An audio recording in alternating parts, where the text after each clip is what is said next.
In 1997, Mr. Nutter saw an article in the Kansas City Star about the young family and their attempts to address the problems on their block. Inspired by their heroism, he told them he'd like to help in any way he could. Much like the Carters in Oak Park to the east, this is the story of a family who refused to back down. I'm not unlike any parent. One of the greatest joys is to have all your children together. We're very, very proud. The fact that they weathered the storm of living in a neighborhood like ours. Alan and Yolanda were not from east of Troost.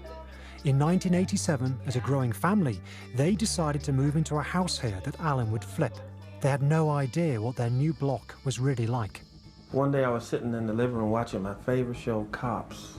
I kept getting distracted because of all of the people that were arguing and fighting with the police outside. It was sobering. It was like, A harsh reality. this is where we live. It's worse than Cops. As with the Carters, the Youngs decided they wouldn't move out and abandon their neighbours. Discreetly, they started to organise block meetings to discuss how to tackle the crime. But the drug dealers found out. There was a carload of guys parked. They yelled out. They said, "We're going to kill you and all your family."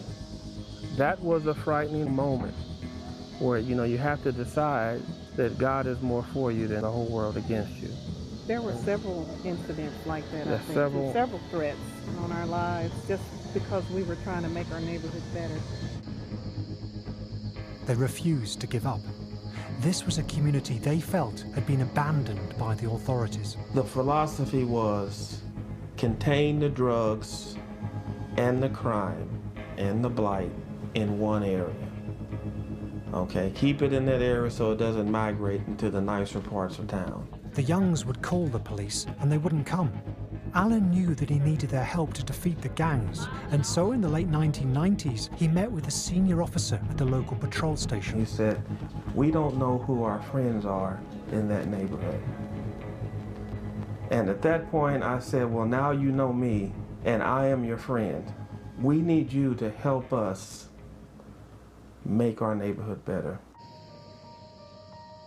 At his prompting, the police started to help them to shut down the drug houses.